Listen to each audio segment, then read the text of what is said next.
Also, this hour, ECOWAS Community Court grants an application by former Chief Justice Gertrude Torkornoo, the application to amend her motion challenging her suspension to include an application seeking to challenge her removal from the Superior Court and as Chief Justice of this Republic. And also tonight, is Ghana winning the fight against Galamsey? Tonight, we'll assess the government's performance so far in the fight against illegal mining. I am Kemini Amanor. Details of these and plenty other stories shortly.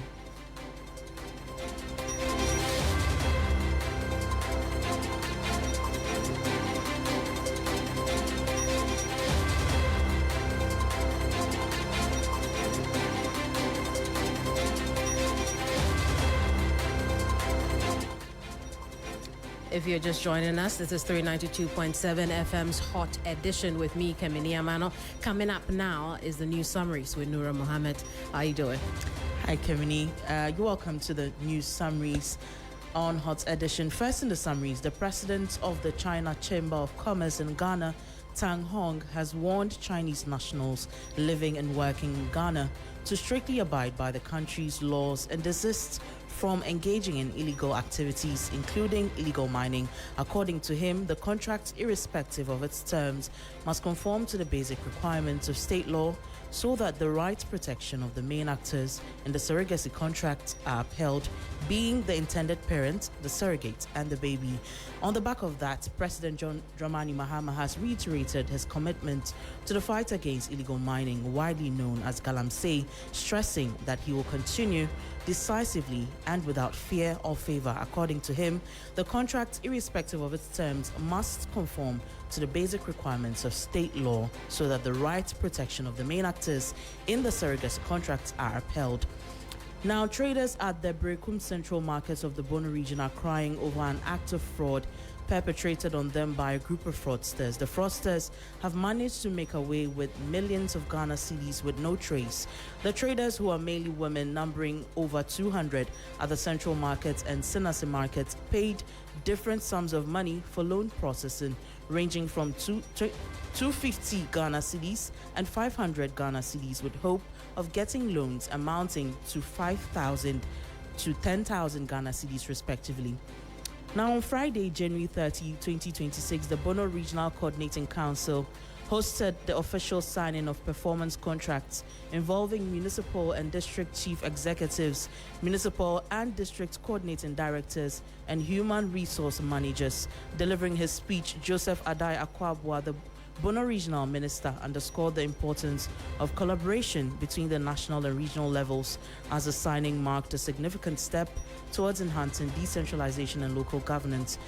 Also, Ghana has enough power generation capacity to meet demand, according to Energy Minister John Jenapo, who has reaffirmed that there is no load shedding in the country. In a Facebook post on Friday, January 30, the minister said he has met with leadership of key power sector agencies to review the current state of electricity supply nationwide. He stressed that there has been no load shedding for more than 10 months and that there is no power generation deficit. Mr. Jenapo, however, acknowledged reports of frequent power outages in some parts of Accra and Kumasi. And that'll be all for the summaries. Over to you, Kemini. Thank you very much, Nurah. Have you been experiencing any power fluctuations yourself? Not that I can remember. Well, not really. I'm glad we've got the news covered on that. Thank you very much, Nurah, once again. Let's get into the big ones for tonight. The New Patriotic Party will go to the polls tomorrow, Saturday, January 31st, 2026, in a tightly contested presidential primary that will determine who leads the party into the 2028 general elections. Now, nearly 212,000 delegates are expected to cast ballot at 333 polling centers across the country's 276 constituencies, as voting opens at 7 a.m. and closes at 2 p.m. Now, 5 high-profile aspirants are in the race. They are former Vice President Dr. Mamadou Bawumia, former Sin Central MP Kennedy Ohene Japon, Abetifi MP Dr. Brian Echampong, Bosontre MP and former Education Minister Dr. Yao Osei Educhum, and former NPP General Secretary Engineer Kwabena Ajay Ajapong. Now, first, Let's see what is happening in the regions when the party has strong footing. The Eastern region, as you very well know, will play a critical role in deciding the outcome of the NPP's flagbearer election. Now, our Yvonne Ikwe has been gauging the mood of residents and delegates there, as well as assessing the level of preparedness of the Electoral Commission and the police service ahead of the polls. In the Eastern region, over 22,000 delegates are expected to cast their ballots at 36 voting centers spread across the 33 constituencies. The region has become a critical battleground due to the wide margin of votes the NPP usually wins in the national elections. As a result, the candidate who secures the highest support in the region could significantly influence the overall outcome of the flagbearer race. Out of the 5 candidates contesting the NPP flagbearership, Brian Ichampo is the only contender from the Eastern region. The big questions remain: will he enjoy overwhelming support from his home base? However, political analysts say current opinion polls do not place him in a strong winning position. Ultimately, delegates will decide who earns the mandate to lead the party into the next phase of the political contest this Saturday. We want somebody who can come and unite the party. And looking at all the 5 candidates, Brachampo stand tall. For the better for the party, and we have to elect a winnable candidate, not a flag bearer. We knew Dr. Alhaji Mahmoud Bawumia be the best candidate for us. NPP Amanor Nurah Mohammed. Obia Penedachi, and in the ma, and of mine ye dia. Almost to Obama can Japan. The Eastern Regional Secretary of the NPP, Tony Osei Eje, has cautioned delegates to strictly adhere to the rules governing the party's primaries to ensure a peaceful and credible exercise. The election is going to be free and fair. That's why all the voting centers are in the open. So whoever pick a ballot box to go and cast his or her ballot will be seen. It's only that you may not know who the person is voting for or whom the person is voting for. But my advice to them is that we should conduct ourselves in a way that will bring peace during and after the election. And whoever emerges the day, like Professor Dubois said, every person, the individual should sing the song of the flag bearer who has been elected. The Electoral Commission Regional Director John Apia Bafo has assured all laws governing electoral operations will be strictly enforced. The elections are governed by laws, so they should make sure that they are conversant with the laws, with the guidelines, so that they don't come there to disturb. Meanwhile, the Ghana Police Service says it has a mandate to ensure peace before, during, and after the election. Our Yvonne Ikwe with that report. Now, we have also been finding out from a cross-section of Ghanaians what they think about these 5 candidates. Take a listen.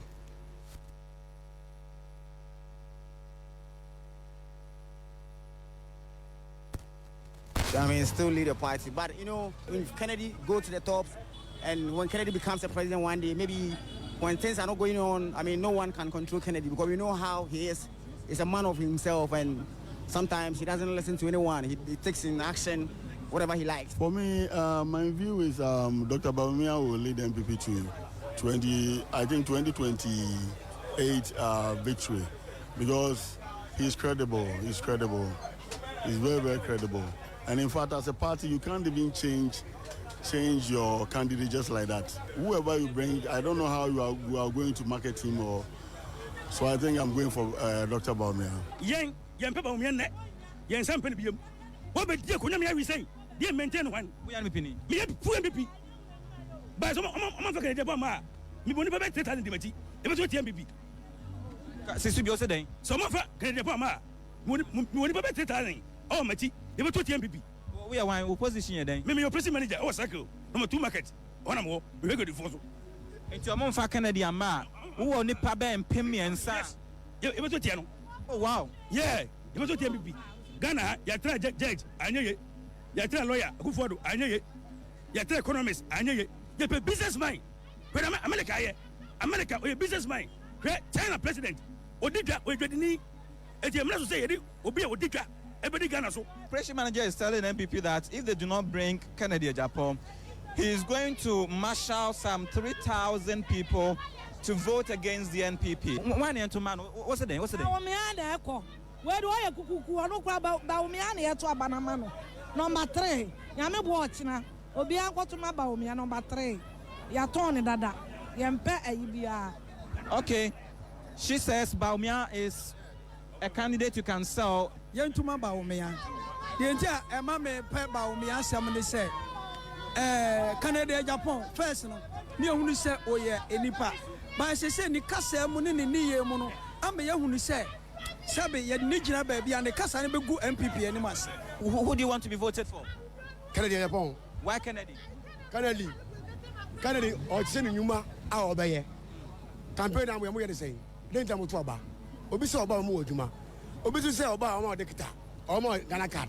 It was our question say, Ganakan, a Biajumana. That report by Christian Yale. Now, in the crucial hours ahead of the primary, candidates have been making last-minute appeals to delegates. Will be left behind. That is why I come to this with a greater sense of urgency. A 24th century president must have some attributes.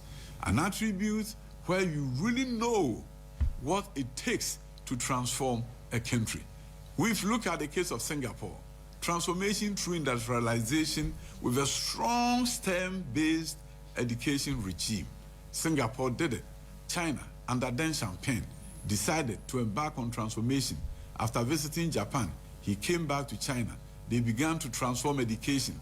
They began to introduce STEM education. They set a goal to produce 50,000 engineers a year. Then move on to 200,000, 800,000. Now we know what has happened in China. The rest is what we call history. India is moving. India says by 2047, they will be a developed nation. Our nation, Ghana, I am here. I'm available to serve. And I hope the delegates will give me this wonderful opportunity. First of all, to serve the party, make the party attractive, ensure that we have a welfare package for delegates so that they can work hard when we are in government or out of government. This is what I seek to do, to make sure that after you work so hard, party can also, the government, through the president, through the party, back to the party, will be able to support you. So I'm here to serve you, delegates. Political consistency matters in our politics. There is no, in the history of the NPP, no presidential candidate who has been brought for the first time has ever won a presidential election. You know, you look at Edu Boahim, he did not win first time. President Kufuor, he did not win first time. President Akufo-Addo, he did not win first time. And Dr. Bawumia did not win first time. That every presidential candidate who has been repeated in our presidential politics in the NPP, every presidential candidate who has been repeated has won an election for the NPP. And so Kufuor was repeated, he brought us power. Nana Akufo-Addo was repeated, he brought us power. So I'm telling the delegates to repeat Dr. Bawumia so that by the grace of God, I will bring us power in 2028. We cannot afford revenge politics. Our true task is not defeating one another. Our true task is rebuilding trust in the Ghanaian people. Dear delegates, I'm appealing to you to vote for me on Saturday. What I want to remind you is we are not just going to elect a flag bearer, but a winnable candidate who can give us a victory in 2028. And there's no other candidate than Kennedy Japan. So victory will be ours in 2028 if you decide on Kennedy Japan on Saturday. A candidate that is trusted, inspires hope, accepted, and capable of winning the NPP power in 2028. And I can Ohine Japan, number 1, on the ballot remains. You heard from three of the candidates in the presidential primary of the NPP slated for January 31st, 2026. We'll now cross over to the Ashanti region, where my colleague William Evans Inkom has been gauging the mood in the home region of the NPP. Evans is joining us now via telephone. Evans, good evening to you. Talk to us about how the Ashanti region is shaping up for the event tomorrow. Well, the atmosphere is pretty calm, but intermittently you see siren, a big street of cars, and indicative that there are, some big wigs of the opposition NPP currently in the Ashanti region begging to monitor and, of course, observe the exercise tomorrow. For instance, one of the cars that I eardrop, I saw one of the big wigs, an indication that they are all here just to ensure that tomorrow's exercise becomes nothing short of peaceful.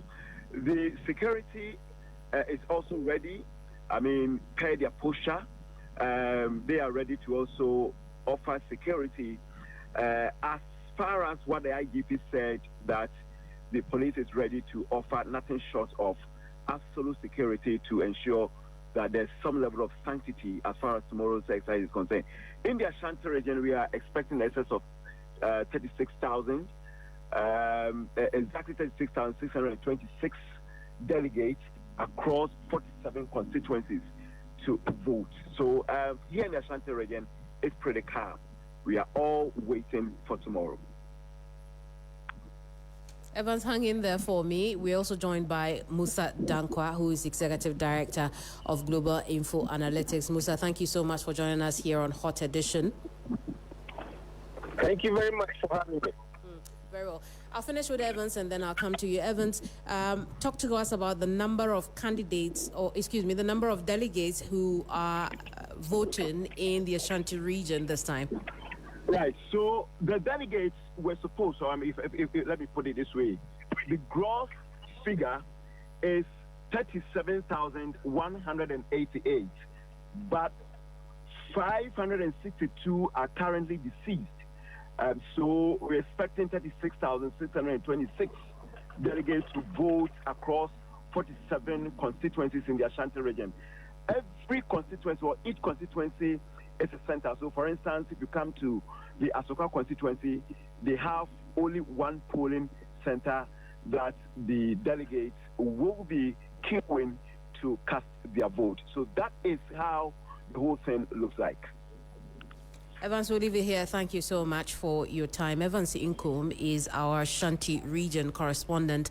Next is Musa Dankwa. Again, he's Executive Director of Global Info Analytics. Musa, your polls have consistently, if I'm not wrong, indicated that the former Vice President is in the lead, is likely to be the winner, come end of tomorrow's event. A few hours now to the primary itself. What are your polls saying? Right. Thank you very much for having me. The latest poll that we had was released last Friday, and the numbers for us has not changed materially. Definitely, every day things may happen in the polls. But if you look at the poll we published, on the headline poll, Bawumia was on 48%. And Kennedy was 25%. That is about 23% gap margin. Now, if you divide this 23% by the margin of error, the gap is about 14.6 times the margin of error. Usually, when the gap is like that, it is highly unlikely it will change. And again, when we spoke to the delegates, only 9% of them said they could change their mind. Now, a delegate who says he could change his mind will be waiting to see if the campaign ends well. If you don't commit any campaign gaffe, nothing changes. If you commit some gaffes, then those who say they could change their mind, indeed could change their mind. So even if they do, we don't see that change of mind significantly affecting the outcome of the election. I see, Musa, we'll come back to the candidates, but I do want us to look at the regional projections in the NPP race. Let's start off with the voter region, right? We see Kwabna Ajay Japan, and for those who are listening to us on radio, you can log on to facebook.com. The 3FM channel has projected the regional projections of the NPP race as presented by Global Info Analytics. But Musa, 0% in the voter region for Kwabna Ajay Japan. Dr. Yawe Duchung, we are seeing same, 3% for Dr. Brian Ichampong. But when you look at what we could say the two front runners, Kennedy Ohene Japan and Dr. Mamadou Bawumia, 40%, 57%, how did we come to that? You know, he's always led in the voter region since the poll started. And indeed, if you remember, he won the last primaries in the voter region. So it shouldn't be surprising that Kennedy is leading in voter region. I'm told he has some connections to voter region by my family relations. And also, there are key figures in voter region that are backing him. One of them is former MP Hohoy, Ameu. And Ameu is a big figure in the voter region among MPP. So it shouldn't be surprising that he's leading in the voter region at all. But nearby OT region, we see it flip because then Dr. Mamadou Bawumia is at 72% and Kennedy Ohene Japan at 23% in these projections. What does it say? Well, it tells you that voter region and OT behave differently when it comes to MPP primaries. The numbers are quite clear. Bawumia has a very dominant position in the OT region. And remember, OT region borders the northern region. So you see a lot of the money that Banis spill over into the OT region, and that will strengthen Bawumia's position there. And that's why we see him in that high numbers. I see. Overall, who is the most dominating candidate across the regions? I mean, it's Bawumia certainly, because he is dominating in 14 out of the 16 regions. Kennedy is dominating in just 2, a voter region that you just mentioned, and then a central region, which is obviously his home ground. But again, I would like our listeners to know that this is a plus or minus 4% margin of error projection. Why is the margin of error so big? No, because if you look at the headline poll itself, the headline poll has a margin of error of 1.57. And normally when you begin to descend into regional numbers, the margin of error sometimes doubles. So that's why you see that it's like that. Because the sample, the focus of the survey was not the region per se, was national. So if you begin to look down to the region, then the margin of error will increase because the sample size may then be a limitation factor. That's why the margin of error will increase. And I want to focus again on the two front runners, Kennedy Ohene Japan and Dr. Mamadou Bawumia. Based on the qualitative aspects of your poll, should the delegates go for DMB, what does it say in terms of where the mind of the party is? And if they go for Kennedy Ohene Japan, what does it also say in terms of the mindset of the NPP? Look, we know that NPP is a conservative party, and conservative parties are different in the way they elect or who they elect to lead them. Now, they tend to like steadiness and somebody that's predictable. So on that basis, if you look at the demography of MPP delegates, they suit that kind of criteria, and that is why they are likely to elect Kennedy. But if they do go to do otherwise, as the poll has suggested, then it means that there is a lot of people who are looking for change but are not telling us the truth. But it's highly unlikely they will elect Kennedy, from what we've seen. I don't want to speculate into the other scenarios because it's highly unlikely looking at the margin of error and the margins that we have. Well, I can understand. Thank you so much, Musa, for your time here. It's my pleasure. Musa Dankwa is Executive Director of Global Info Analytics. Away from the NPP presidential primary, also remember that over here on 392.7 FM, your election command center will bring you full coverage of the primary tomorrow, Saturday, January 31st, 2026, from morning till the very last, time that the event happens. But away from that quickly, President John Mahama has reiterated his commitment to the fight against illegal mining, widely known as Galamsey, stressing that he will continue decisively and without fear or favor. Speaking at a Ghana Military Academy graduation ceremony on Friday, January 30th, 2026, he says government has already taken steps to combat illegal mining, including declaring some forest reserves and rivers security zones to avoid further destruction. He noted that while these measures are yielding positive results, he will not be complacent and relent in the strike against illegal mining. We cannot afford.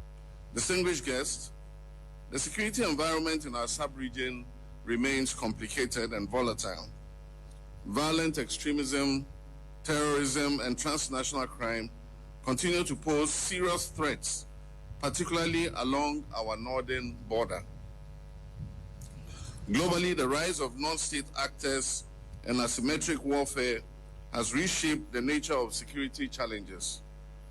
These realities demand a comprehensive and coordinated national response. Security cannot be seen as the sole responsibility of the armed forces and security agencies.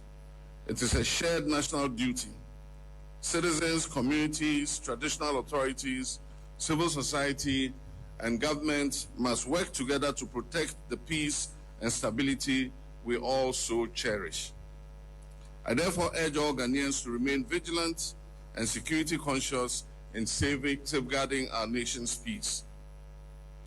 John Mahama is President of the Republic of Ghana.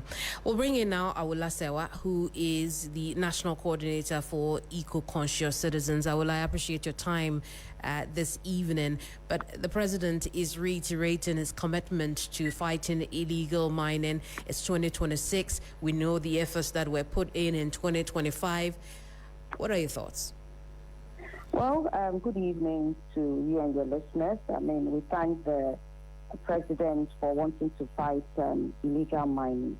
The reality is that the situation on the ground is worrying, especially when we look at our water bodies. What is the status of Finn, the Pra, the Ancombra? You know, our water bodies are still under siege. There's still illegal mining going on there, and our water bodies are still being poisoned. And you might recall that our scientists have told us that as a consequence of our water bodies being poisoned, the poisoned water has entered the food chain, and obviously our food is also being poisoned. Not just the contumely, we have our tubers and other food crops. So we face an existential threat, and we really need to confront this irresponsible mining with all the resources that we have to bring an end to it, because we are all being poisoned. Someone would argue that, based on the work of NIMOS and the water guards, there appears to be improvement. In fact, the water company has told us how things have improved substantially for them, despite there being a long way to go. But your assessment now says, look, we are still being poisoned. There's nothing there. How do you reconcile that? Nobody is saying that no work has been done. I mean, we commend NIMOS with the limited resources that they have. We think they're doing a very good job with the limited resources we have. But we're looking at the enormity of the task. Look at the analogy of having, let's say, 1,000 fires raging. We put out 3 or 4. That's fantastic, but there's still so many more to put out. And in this particular case, we are running, there's a time bomb. If we don't deal with this problem sooner rather than later, the whole country will be in flames. We're all being poisoned. So we're not saying that NIMOS is doing a good job with the limited resources it has, but the problem is there. And also what we need to do now is have an independent body test our waters, not just for the turbidity, but also for the heavy metals. Because we all know that the color of water does not tell us what heavy metals are in it.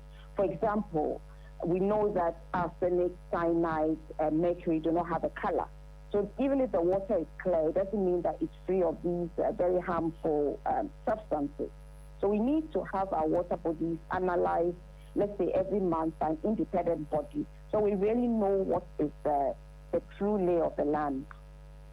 Ola, it's a new year. What will be your expectations of the government in terms of concrete steps? So think about it as the president following up on his reiteration of his commitment. You see, the situation is dire. We still face an existential threat. We are still being poisoned. So we need to understand that our water is life. Our water bodies are under siege. And there's another worrying development taking place in the Ahafo region. We have in Honorable Dorothy Collins' constituency, we have what they call the leaching of cyanide into the water bodies. Cyanide in high quantities. This is very, very serious. So the fight needs to be redoubled. We need to understand that we are dealing with environmental terrorists, and we need to deal with them regardless of where they find themselves. We need to have key performance indicators. Where there's illegal mining going on, we need to find out what the political authority is doing about it, what the chiefs are doing about it, and what the police are doing about it. And the last thing we need to do is to antagonize activists who are fighting against illegal mining, as in Option 2, where environmental activists who were resisting the poisoning of their water bodies, their Tronsu stream, the only source of drinking water, are being prosecuted. You see, the fight needs all hands on deck. We need the support of activists who can help with intelligence and other factors. We cannot be prosecuting those who are helping the fight against illegal mining. Because I keep on saying that time is running out. Time is running out. We're on the verge of an ecological catastrophe. And if we don't deal with the matter robustly, we'll all perish. Indeed, thank you very much for your time this evening. Awula Sewa with Eco-Conscious Citizen. Now, just before we take leave of you, the ECOWAS Community Court has granted an application by former Chief Justice Gertrude Torkornoo, the application to amend her motion challenging her suspension to include an application seeking to challenge her removal from the Superior Court and as Chief Justice of the Republic. Justice Torkornoo had earlier filed a lawsuit at the ECOWAS Court of Justice on July 4th, 2025, alleging human rights violations regarding her April 22, 2025 suspension. She is also seeking some $10 million in compensation for her suspension. More of that story in later newscasts. Right now, however, we'll bring you some business and sports news here on Hotedition. I am Kemini Amanor. Remember that tomorrow we will bring you full coverage of the NPP primary here on 392.7 FM.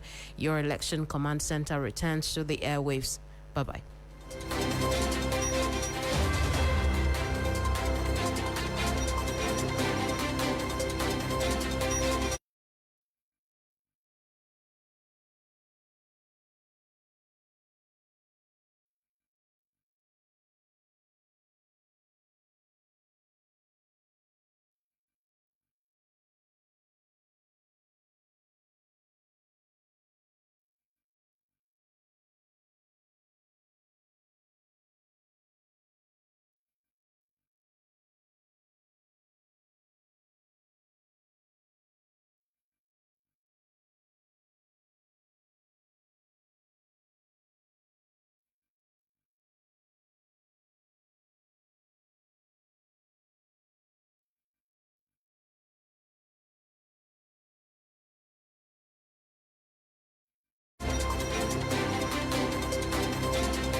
Good evening. You're welcome to the business segment on Hotedition with me, Nurah Mohammed. Coming up tonight, Ghana's customer satisfaction plummets to record low of 59%.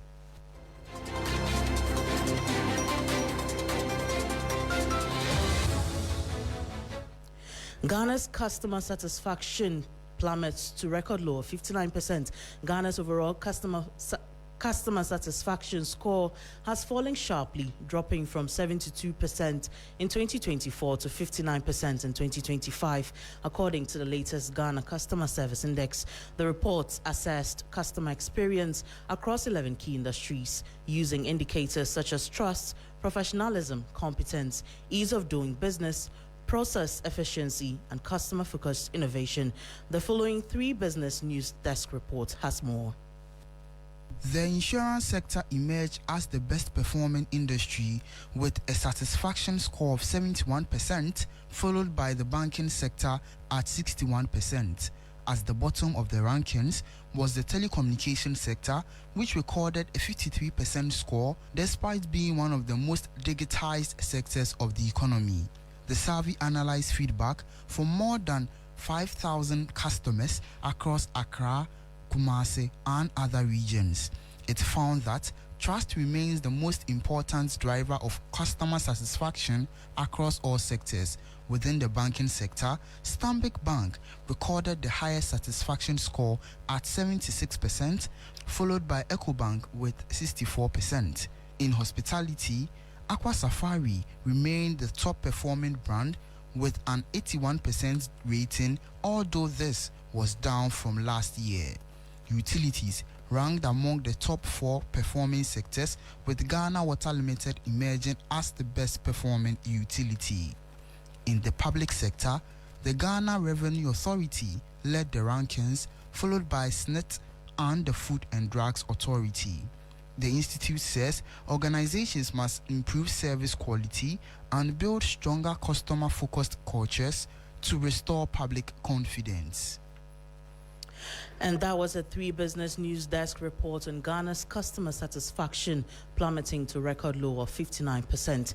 In other news, Vice President Professor Nana Jane Opoku-Agyeman has issued a powerful call for accountability and tangible results in Africa's quest for economic integration, stating that the continent's progress will ultimately be measured by its ability to deliver on infrastructure and institutional trust. Speaking at the closing ceremony of the Africa Trade Summit 2026 in Accra, the Vice President emphasized that vision alone is no longer enough to sustain the momentum of the African Continental Free Trade Area after.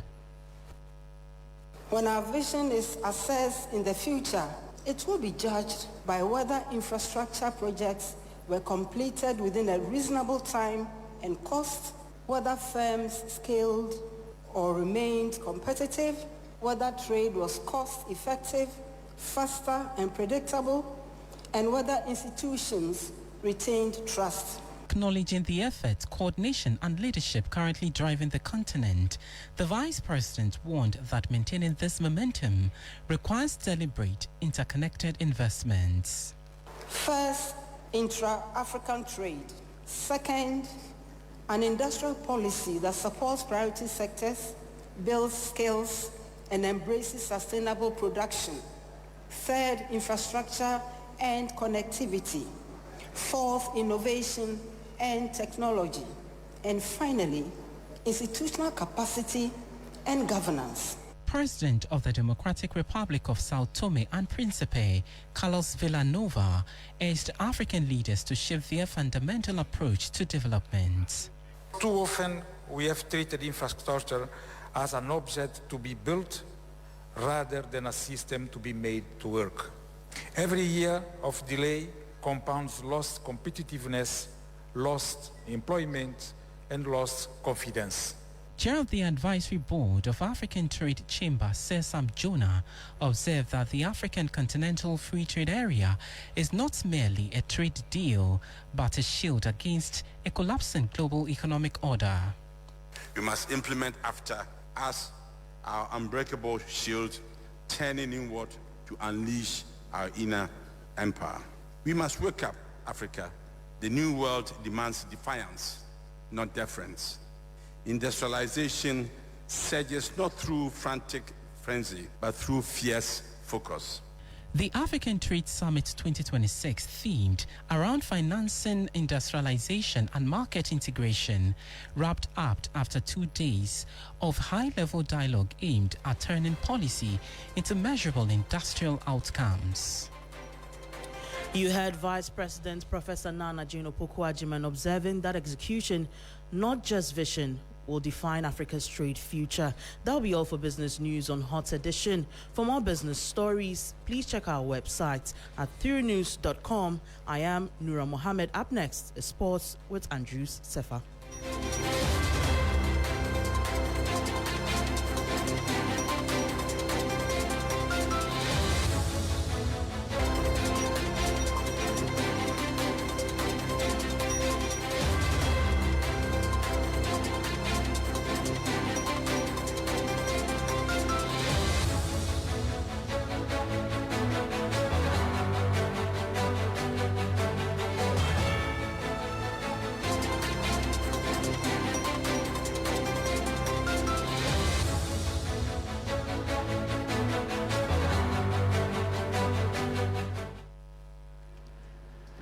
Hello, good evening and welcome to the sports segment here on Hotedition on 3FM 92.7 with me, Andrew Sefa Bamfo. Now let's start off from the UEFA Champions League, because the draw for the Champions League playoff was held where Real Madrid determined their fate because they will be coming up against Benfica. Newcastle would also feature against Karabakh. And then there's also Monaco, who would be up against Paris Saint-Germain, and Galatasaray would also take on Juventus. Club Brugge would also face Atletico Madrid. Borussia Dortmund would also take on Atlanta. Olympiacos would also face Bayer Leverkusen. Now let's turn our attention to the Ghana Premier League, because Mediama, for the first time since September 2025, they did lose a game in the Ghana Premier League after suffering a 2-1 defeat to Nations FC. Razak Simpson's brace ensured that Nations FC ran out victors at the end of the game. Following the end of the game, Razak Simpson, who is the captain for Nations FC, expressed his excitement after the win.